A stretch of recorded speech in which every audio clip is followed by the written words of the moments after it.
Indonesia sedang mengalami lonjakan kasus infeksi COVID-19 dalam 1 bulan terakhir. Penyebabnya ialah munculnya varian Omicron yang disebut lebih cepat menular dibandingkan dengan varian sebelumnya. Di antara pasien COVID-19 tersebut, terdapat mereka yang sudah mendapatkan suntikan vaksin COVID-19. Lantas, mengapa hal tersebut bisa terjadi? Dikutip dari laman Pusat Pengendalian dan Pencegahan Penyakit Amerika Serikat, ada kemungkinan seseorang yang sudah divaksin terinfeksi COVID-19. Hal ini terjadi bila vaksin belum memiliki waktu untuk bekerja dan memberikan perlindungan bagi tubuh. Kemudian, antibodi untuk melawan COVID-19 belum sepenuhnya terbentuk dan belum bisa bekerja dengan baik.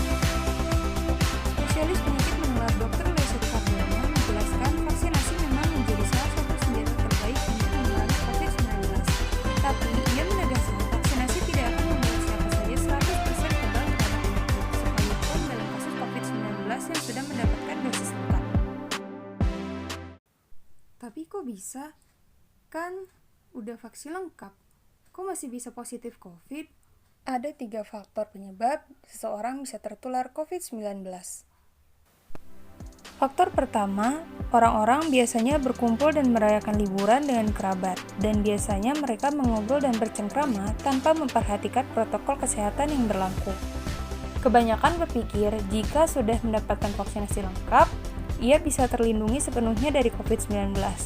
Padahal, hal ini dapat meningkatkan resiko penularan virus corona dan juga bisa menjadi penyebab terciptanya klaster baru penyebaran virus COVID-19.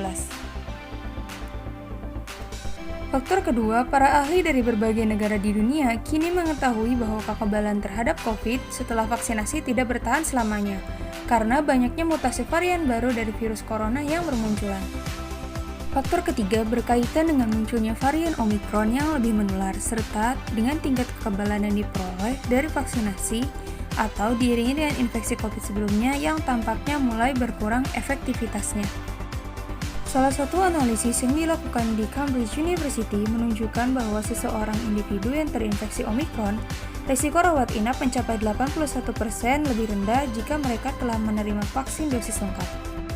Lalu, apa hubungannya vaksin COVID-19 dengan kesehatan dan keselamatan pekerja? Pekerja menjadi salah satu kelompok yang beresiko terkena COVID-19.